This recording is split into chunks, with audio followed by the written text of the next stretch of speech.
Welcome to what must be the grandest fire station in the whole of Britain. I call it a fire station. It's actually St Mary's Church in St Edmundsbury. But at one time, the town fire engine was kept here in this building. I'm not sure why, perhaps because it was a public building that would be open all the time. Bury St Edmunds takes its name from King Edmund, who was buried near here. He was a Christian king who fell in battle against the Danes. He was captured alive and ordered to forsake his Christianity. He refused, and so the Danes tied him to a tree and used him for target practice with their bows and arrows, as the window above me indicates. It is said that after they had gone, leaving his mutilated corpse behind, his followers came looking for him, and they found his head guarded by a wolf and buried it here at Bury St Edmunds.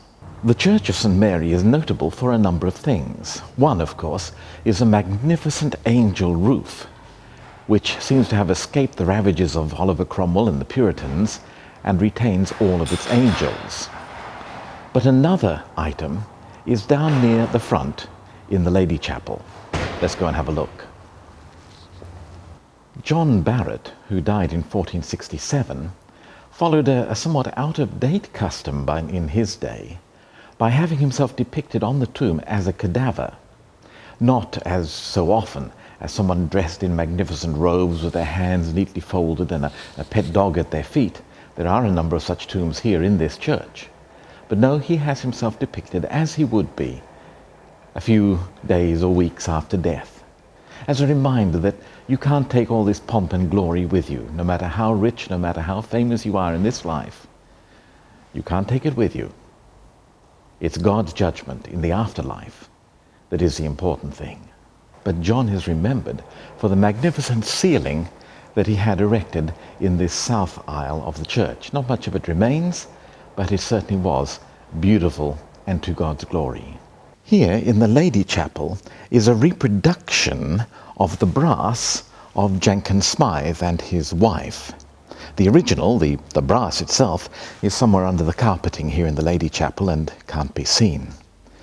Jenkins Smythe is the originator of what is believed to be the oldest charity in England. A wealthy merchant who traded in the Baltic, he left his money to the establishment of a couple of almshouses, 3 still remain, to various charities. Students at Cambridge, for example, can apply to have their books given to them, their study books, out of the Jenkins Smythe charity. And he also endowed an annual sermon to be preached in this church in his memory.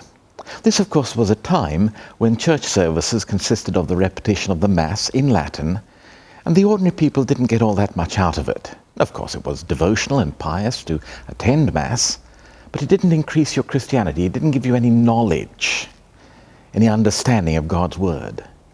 And so his act in endowing an annual sermon was intended to provide for the spiritual betterment of the people of Bury St Edmunds.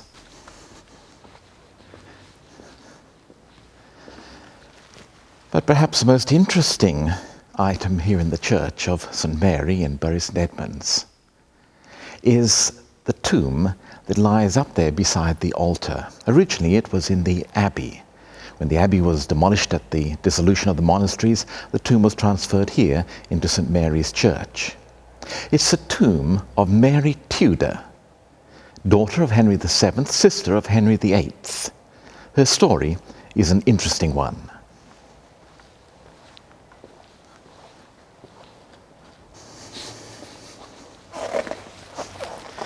Mary Tudor was married, one of those dynastic marriages, to Louis XII of France, an old man.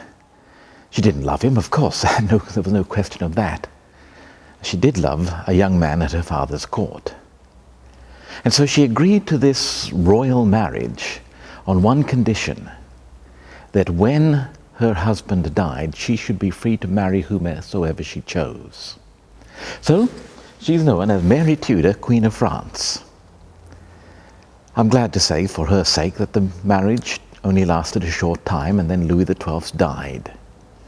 And Mary immediately married her childhood sweetheart, Charles Brandon.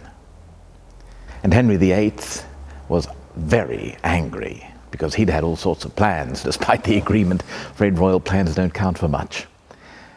And the couple, for a time, were in considerable trouble. But I'm happy to say that eventually it all worked out, and they lived the traditional happy ever after, at least until Mary died of natural causes and was survived by her husband, Charles Brandon.